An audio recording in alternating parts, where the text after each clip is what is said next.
Sunu Chandy, she, her, is a social justice activist, including through her work as a poet and civil rights attorney.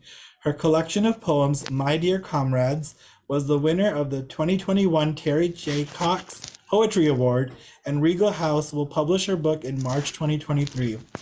Haven't pre-ordered your copy yet? We'll put that link for you in the chat as well and make it available for all our live viewers as well. Sunu holds an MFA in poetry from Queens College, City University of New York, CUNY, and her work can also be found in Asian American Literary Review, Beltway Poetry Quarterly, Poets on Adoption, Split List Box Online Social Justice Database, The Quarry, and in anthologies including The Penguin Book of Indian Poets, The Long Devotion, Poets Writing Motherhood, and This Bridge We Call Home. Radical Visions of Transformation. Sunu has completed degrees at Earlham College, Peace and Global Studies and Women's Studies, and Northeastern Law School. Sunu has previously served on several boards of directors, including for the South Asian Women's Creative Collective and the Audre Lorde Project, and she's currently on the board for the Transgender Law Center. Following many years of civil rights litigation and advocacy roles through government agencies, Sunu became the legal director of the National Women's Law Center in August 2017. Learn more about her poetry and advocacy work at sunuchandy.net and find her on Twitter at Sunu Chandy. And if you're not familiar, watch that famous TikTok video of Sunu kicking butt. Now I'd like to introduce Sunu and Sujatha for the interview. Hi, Sunu. It's a pleasure to talk to you today. Let's start, I guess. The thing probably we'd like to find out is your family background, your really what your transition was like into queerness, and what kind of support system did you have? Thank you. Thank you so much to Jacob and Sujatha and Aruna and everyone involved with this organization. It's extremely heartwarming to be with South Asian queer community and particularly supportive parents. I'm almost in tears already. We haven't even started, but to hear queer Malayalis and to hear supportive parents in the same Zoom room is quite moving. I warned our organizers that I'm going to answer most questions in poems because that is what I'd like to do today, and because I have this book coming out and I'm really excited about it. So the first poem I'm going to share is called Who's Urvashi? It's a brand new poem. I haven't shared it before with anyone and I'm still working on it, but I thought I had to share it with this group. Nice. Who's Urvashi? It was a season of low-key thinking my life was over because I had a weird crush on L. Could not in any way imagine my life moving forward in that lane. Carefully told one friend, but assured her this whole thing had to be on the back burner.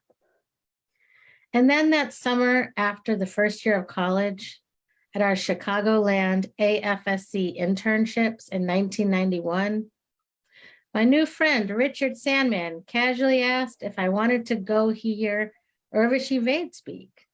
Who's Urvashi? Who's Urvashi? Yeah, who's Urvashi? It was akin to someone throwing me a life jacket, even before I realized without one, I would have certainly drowned. It was a life jacket that said, your life is possible. Others have done this before. Others with families from India have done this before. Others in India have done this before. I certainly fell out of my chair that summer afternoon. The window to our beloved Lake Michigan and Richard, my only witnesses. I sat there with my mouth open, equally with shock and delight. And every time now when I worry, for all the reasons there is to worry about being out in this world, I remember those two college interns in the summer of 1991, sharing the kind of information so crucial to building our lives. That is my new poem that I'm excited to share at, there's going to be a memorial service or celebration about Urvashivad, and she went to Northeastern Law School. If you don't know who she is, please look her up. And I'm going to be sharing a poem to kick off that event, and I wanted to share it with all of you first. I could say more about sort of my life personally. That's where it began, I would say, is after the first year of college. And as many of you may be able to relate to, I don't have a purely positive story or negative story. It has definitely been an up and down journey. And I want to normalize that because that's probably what many of us face.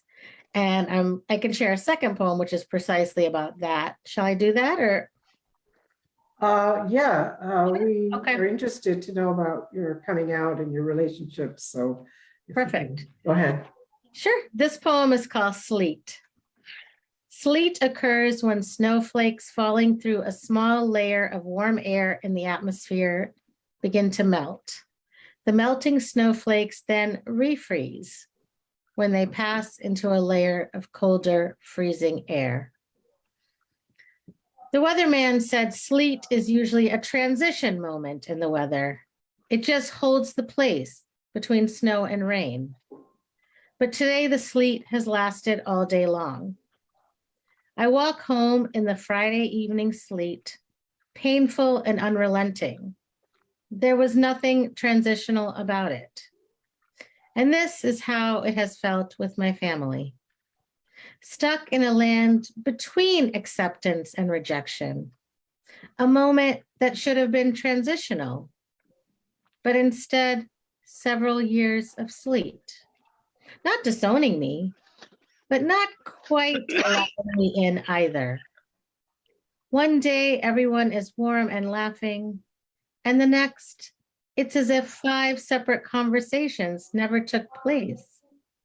The conversations become so slippery that sometimes I must stop calling them altogether until the next pretty and deceptive email. Look, we won marriage. My father says he has no biblical or theological issue with his daughter being gay. It's just he wished she was married to a man and had a couple of kids. One day it's the lovely snowflake of how is she doing and even singing songs at our wedding. And the next it's the painful hailstorm of no pictures on their mantle. And yet, how can I possibly leave them for good when I'm still thrown something so promising every 11th conversation? And the next poem is sort of the counterpoint to this poem, I guess I'll say. Both of these are in the book. This one is called Religious and Spiritual. At the end of all my roads of logic and self-confidence, where all my planning dead ends, there and only there comes a time when I'm forced to say, give it to God. When one goes to one's toddler daughter to pick up one's toddler daughter in another country, and the court date was actually for another child. When one walks down Perkins Street to find a taxi on Center Street for an emergency surgery to remove a cyst, I remember our activist ancestor, Eileen Fay, saying, Jesus, Mary, and Joseph be with us on our way, every summer afternoon in 1984, as we began our Chicagoland ride to the Kennedy Park swimming pool. When crouched on the floor of the bathroom at a doctor's office, bleeding without end, and late to catch a flight to take a deposition in another city, only in these times do I remember to be faithful. My Lord is my shepherd, I shall not want. The sun will not hurt me during the day, nor the moon during the night. I still recall my anger when my favorite television program, Little House on the Prairie, was interrupted by my family's compulsory nightly prayers and my forced reading of the Psalms. And now, almost 40 years later, We stand together in a circle for Apacha to pray at the end of every visit home. And I still smile with surprise every time he says out loud, and dear Lord, bless Erica, Satya, Sunu, somewhere, somehow, inside the heart of his very long family prayer. Thank you. Wow. Wow. That a lot beautiful. Oh my goodness. I was just resonating with it from my own experience. I definitely remember those prayer times growing up and being forced to read from the Psalms. Um, in one of your poems, you were speaking to social justice. Could you talk a bit about identifying as a social justice activist and when that kind of started for you? Sure. So my parents came from Kerala and they're Christians, but they happened to go to a Quaker Society of Friends of all denominations divinity school in Indiana. And so I grew up Quaker. And Quakerism, if you're not familiar with it, there's peace activism, there's social justice, there's racial equality, there's wonderful roots of a lot of really positive things, and LGBTQ equality also for many of the churches and meeting houses is something they've adopted a long time ago. It does depend on the particular congregation, I should say. But I think my social justice roots came from the Society of Friends and Quakers originally, and the wonderful activists I met, peace activists, anti-poverty activists, anti-apartheid activists, environmental justice activists, through that context. After that, I was able to go into public interest law and sort of after studying women's studies and gender studies. And so slowly I've sort of gained awareness in a range of areas that I would consider social justice oriented. Much of my career was in workplace justice, and I worked in an agency, EEOC, for 15 years as a litigator. So bringing the US government's cases against corporations if they discriminate. I'm happy to share a poem about that as well. Shall I? Okay. Absolutely. Yeah, Yes. please. One is called A Good Job for SK. My father gave me some good advice, she said, as we sat chatting during our break, as we prepared for her testimony. SK, with her head covering and beautiful daily wear salwar kameez, continued. He told me that if I study hard for my GED and get into college and do well, then I can get a good job.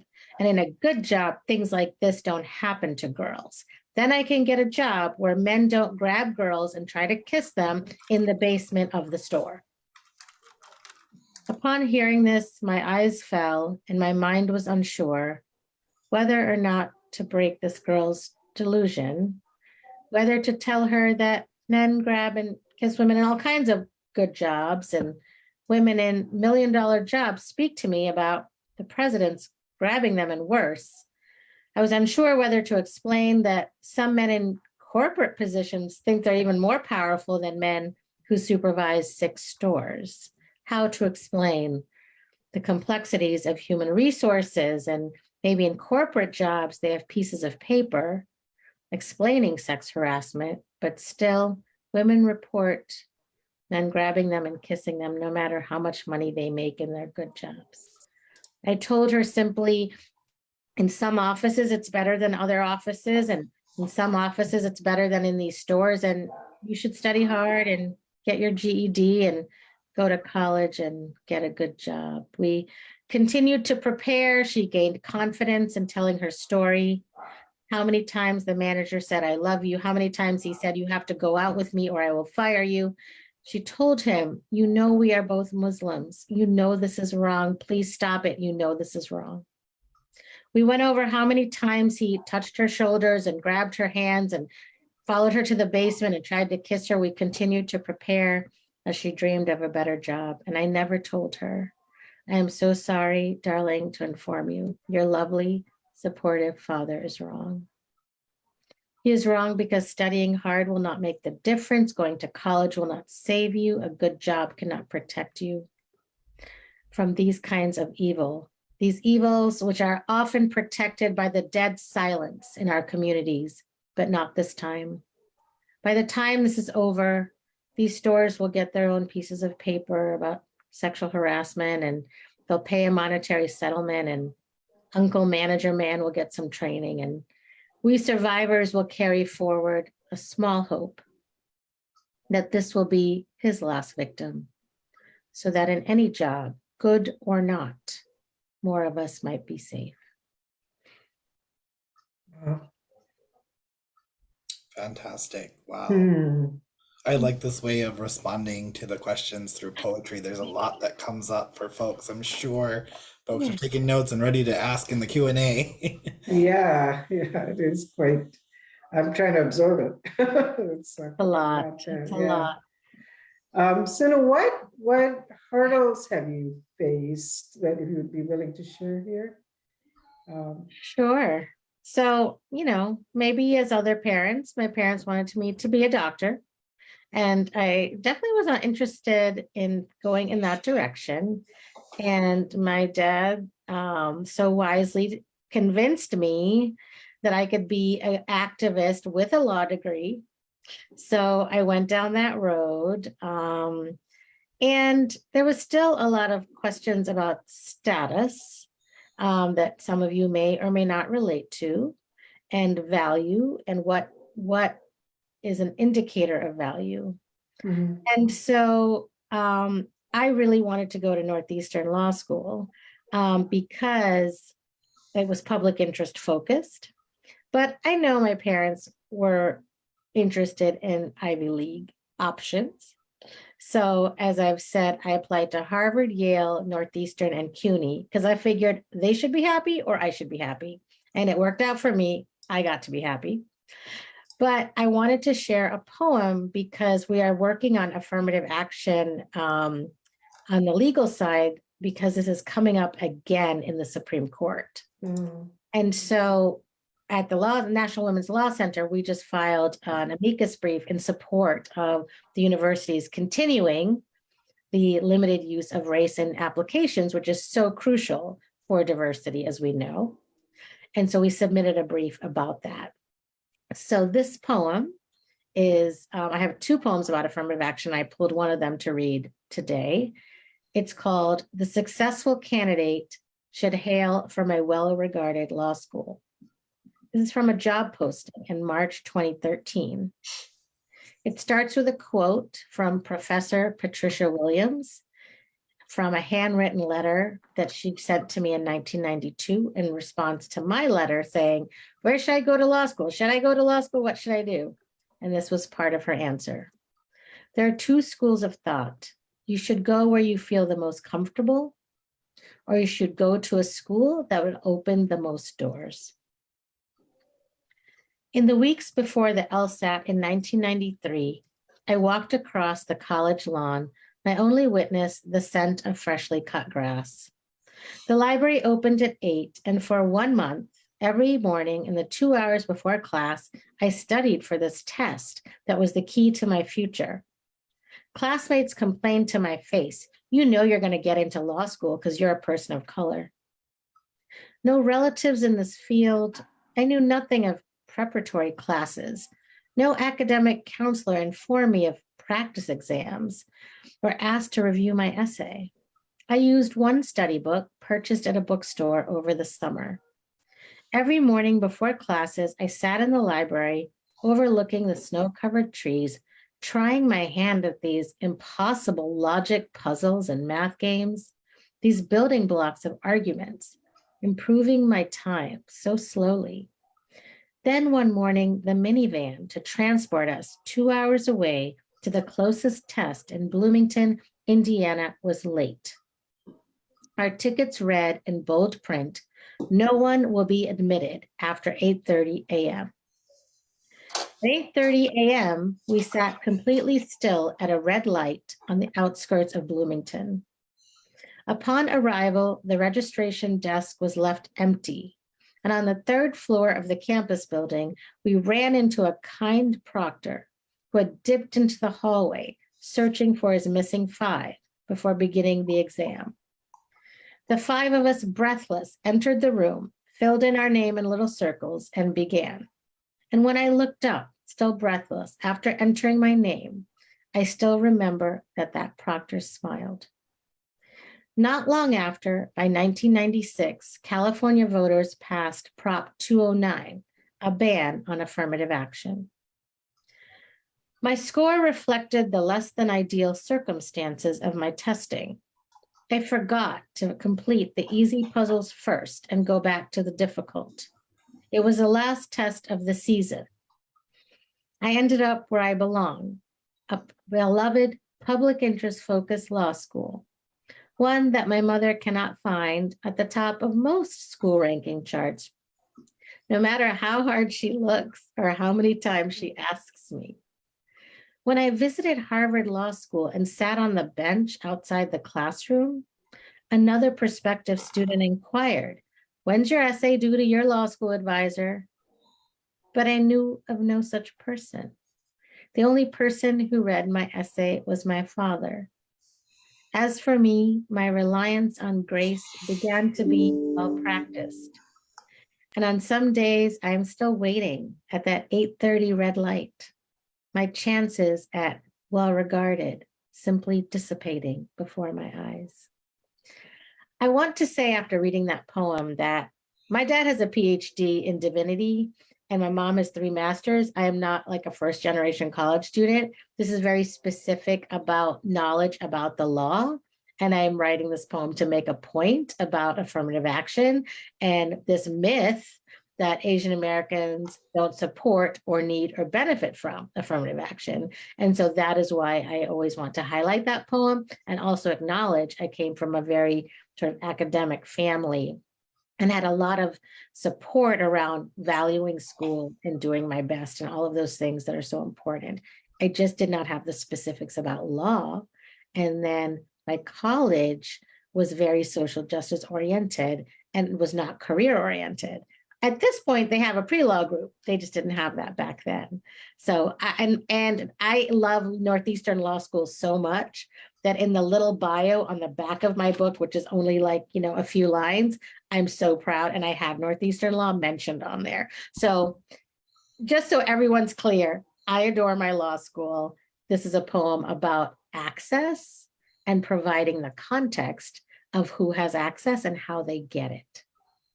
Northeastern Law School, if y'all are watching, bring Sunu Chandy to campus, please. No, seriously, I think, what you're sharing about your experience through that poem is so powerful. Are there additional milestones, career milestones that you'd like to share about your journey? I can like take a break from the poems for 1 minute and just describe a little bit. I started in labor law and worked representing unions and workers in New York City when I graduated. And then I was at EEOC for 15 years as a litigator. And then moved to DC and I was a general counsel at the DC Office of Human Rights. I was deputy director at HHS, Health and Human Services, in the government for civil rights. And then for the last 5 years, I've been legal director at the National Women's Law Center. And I think, even this administration, thankfully they've changed it now, had postings for attorneys in Department of Justice, said things like, you need to come from a highly ranked law school. First of all, what does it even mean? And who are you shutting out when you do that?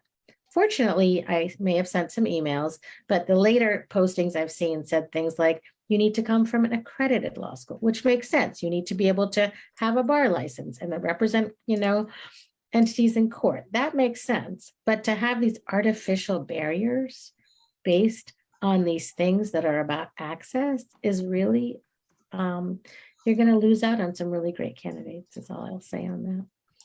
And also that poem, when I read it for an ABA event, a young person at a law firm asked me for the poem because she said she's having trouble convincing the partners in her law firm about diversity related initiatives. And she said she wanted to show him that poem because it will help him to understand more than a bar or a graph or a statistic. And so I hope it can sort of promote good in the world in those ways as well. Thank you. Wow. Mhm. Well, I'm quite fascinated with all your education and your career choice and things like that. But I think what I'm more fascinated about is the fact that you are writing, you're a poet, and as somebody who's dabbling in some trying to express themselves, having been between more than two cultures, really, because that's my life. Um, how did you decide, or how did the poet part happen? It's a very curious thing for me. Yeah, so when I did women's studies at Earlham College, I had a senior project that was focused on women of color poetry group. And I had several women, maybe about a dozen of us, and I led writing workshops for us every week. And then we had a big presentation. And it's always been a way for me to process difficult moments and experiences and also find community around that. And so when I got to New York City, I took a lot of classes with the 92nd Street Y. I took one, Cave Canem, which focuses on Black writers, but they have some multicultural workshops.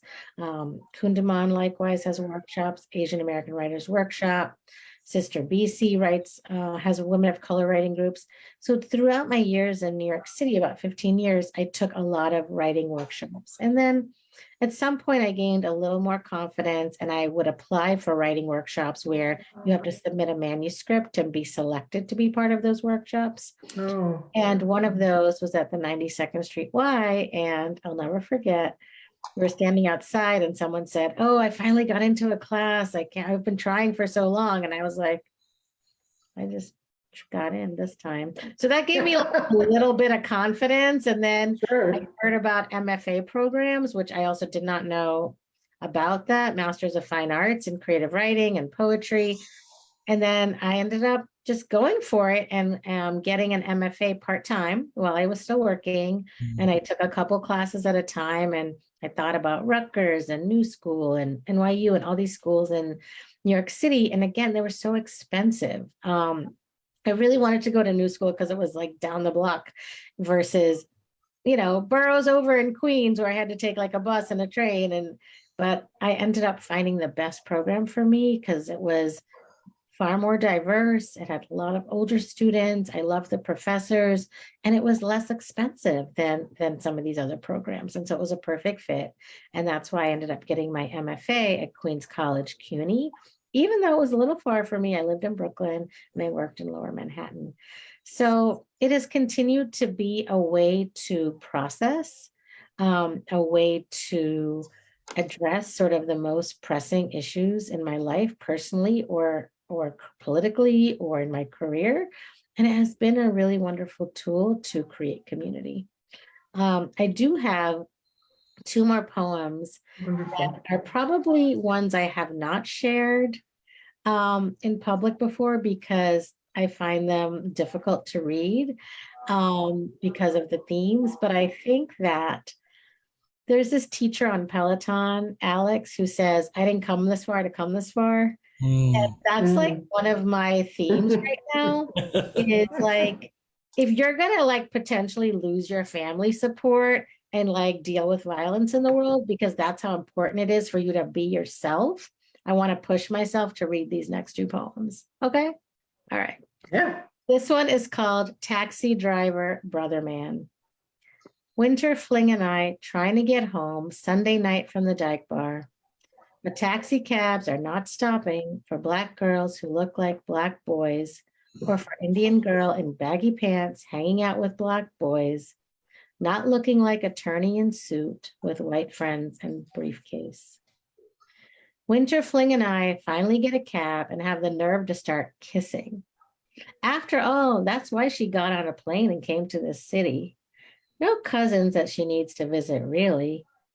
We start kissing, and taxi driver brother man says, "I don't take that in my cab." We stop immediately. We stop completely, but his disgust, too potent, perhaps, Taxi driver brother man pulls over. Just get out. Angry and afraid, the cold unbearable, we wait and wait once again.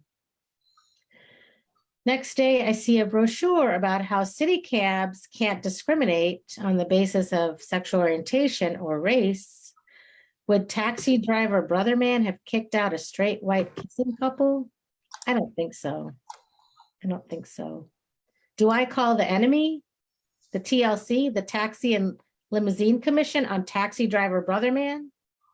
The same place that takes away their licenses for bullshit reasons? I don't think so.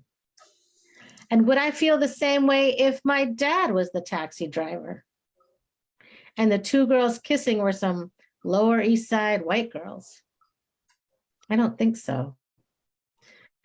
I might be saying, why do they gotta disrespect an older South Asian man with this mess? What's wrong with them? I don't want to be kicked out, taxi driver brother man, and I don't want to turn you in either. A few days later, I'm speaking on a panel with taxi driver advocate, Professor Man.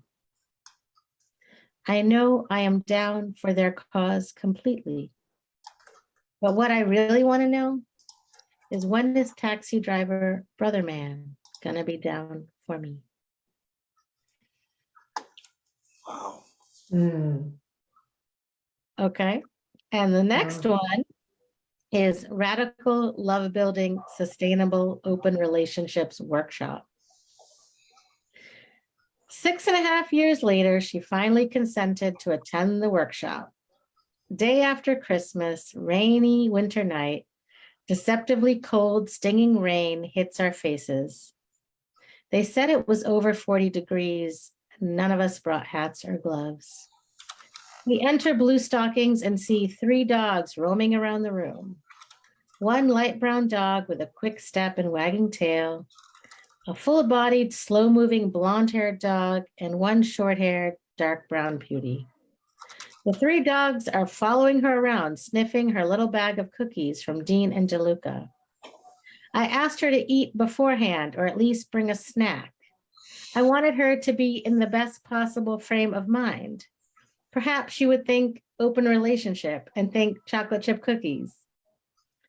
But even one dog would have been too much to risk, given her intense allergies. She is fidgeting and annoyed at this loosey-goosey establishment. What kind of place lets in this many dogs? I inquire and the shopkeeper clarifies, well, one dog lives here. And no, we have no policy about dogs except people can bring them in. She's not sneezing yet, but she knows she will start if she stays, and she cannot risk it. She believes she can predict all that is on the way. We agree she can leave, and I will take good notes. In my head, there are 3 choices, and none of them are good ones. She knows when she starts wheezing, she could encounter a full-scale attack. She says she's not buying it, that people can do this, but I am standing at the cash register, wallet in hand. To be clear, this is not about my current spouse. This is about a past relationship. However, I just thought it's like one of those poems that feels risky, and so I haven't shared it. But back to Alex, like, I didn't come this far to come this far. And I think the whole point is to create lives of authenticity, whatever that looks like for us. Married, not married, with children, without children, open marriage, not open marriage, whatever we work out for ourselves with honesty and transparency. And so I guess I'm saying that to the internet as well. Like, do you, be free. Wow, thank you so much for sharing those 2. Is there anything else you'd like to add in particular about My Dear Comrades, or share more about how the book came about? Sure. I was part of this Unicorn Authors Club during the pandemic, and it was just gave me the encouragement and accountability that I needed to sort of take those poems, many I'd written before the MFA, during the MFA, and sort of make them into a collection. And then I got super lucky because people do apply for contests for many, many times and, try to get published. And Once I had that support, that community, that accountability, and that structure, I applied to a couple of contests and won the first one, which I feel so incredibly Wow. grateful, because winning that contest Very led to good. publication. That said, I am terrified. I'm going to read this poem. I have two more poems. This one is called, "What's the Worst That Could Happen to Me If I Tell This Truth?" This is a very new poem because every day I think of like another group or person who's going to be mad at me when this book comes out. And it's scary. It's scary, scary. Let them be mad. But I think this question is very aligned with the coming out question. What's the worst that could happen to me if I tell this truth for ourselves and our families, right? The nice girls of New Vienna, Ohio will defriend me, including on Facebook. The taxi drivers of New York City will believe I am calling them all homophobic. Chicagoland will assume we agreed the city was gang infested in 1984, since such language was repeated in a poem. All the uncles will wonder, am I calling them abusive? Friends will wonder if it was their uncle who grabbed my breast, even though they've never been to Bangalore. The extended family will say I'm shaming them, and more so the innocent women family members of the abuser. My parents will deem me ungrateful, no matter the ending of the book. The work director and the journalist will both connect the dots and get mad. And for sure, my adopted daughter, who understands and accepts in theory, will become enraged when it's actually words on a page, reality. And the same with my spouse. People will talk about, who could it be that my spouse texted too many times without my knowledge? The Millionaire Show will come get me for breaking their rules. IKEA will get mad, and Walmart and Taryn Rose will get mad. Jerusalem and all the people who live there will be angry with me, or worse. My law school will misunderstand what I was getting at, even though I named them on the cover. Raina mopping floors twice daily in Van Ness, and the wedding caterer from Madison, Wisconsin, will both be annoyed that they showed up in a poem, no matter that I am naming all their work as essential. So that's my I'm so scared this book will be out in March poem. And I have only one more poem left to read, but I don't know if you want to ask any questions or if you want to say anything before I read this last poem. I think before you finish end with the last poem, if we can ask, what would be your legacy? What do you want to leave for the next generation? This is such a big and good question. Circling back to the first poem about Urvashi, I want to leave a legacy that because I was open about my life, someone else felt freer to be themselves. I feel like that's what she did for me. And I feel like, as I said to someone, it's just like carrying the baton. I feel like we're all carrying the baton with building on what so many have done before us in times when it might have been even harder. And also recognizing that our lives were very much a part of the culture in India and in all these countries, and that was erased. And letting that be known. I mean, when I saw same-sex love on temples in Karnataka, when I went to India between college and law school and saw evidence of us throughout history, that was so powerful. No one can tell me we didn't exist then or now.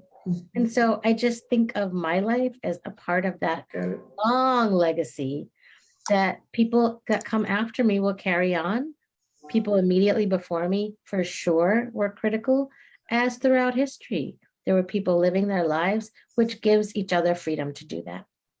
So the last poem is a very some ways a very simple poem about parenting, but it is meant to be a poem about knowing ourselves, being true to ourselves, and knowing when the time is right to come out, to tell your parents, to be out at work, to be yourself. You in your heart will know who you're meant to be. I also want to give a shout out to Transgender Law Center. I'm on their board because Well, obviously, I care about the organization, and the current executive director, Chris Hayashi, was the ED of Audre Lorde Project when I was there as a board member. And so he brought me on, but also because too many people are using quote unquote women's rights as a reason to be anti-trans, and we're not here for that. And so as the National Women's Law Center, it's important for me to be very visible and loud in support of trans rights and the rights of the non-binary community. And so that's also why I make a point of that. So check out Transgender Law Center. They're actually having a big, their yearly event, Spark, which is free. Then you can check out Spark and Transgender Law Center, and you'll see the link to RSVP. And it's also just by donation. Everyone's invited and welcome to take part. So please attend Spark for Transgender Law Center. And if you're interested in the legal work, check out National Women's Law Center. This is obviously an event I'm doing on my own as a personal, in a personal capacity, but I also want to drive support to the National Women's Law Center because in this moment of gender justice, I do have a poem about reproductive rights. How much time are we going until, Jacob? About a couple more minutes. We're a little over time, but okay. In that case, I won't read the poem about reproductive rights, but please sign up to get emails from the National Women's Law Center, and I'll close with this poem. Teaching my daughter to recap the toddler toothpaste. Don't push hard. Don't push hard. Don't push so hard. No need to press it so. Just place it gently on top. Let it settle into its place. And only then, gently twist. Not that way. Not that way. The other way. Try one way. Try one way. If it doesn't work, then stop. Then stop. Then stop completely. Then try another way. Trust me. Trust me. You will know when it is time to stop turning. Thank you. Mm. I'm like speechless. Oh my gosh. I know. Wow. Amazing. Wonderful. Thank you. Thank you so much. Thank you.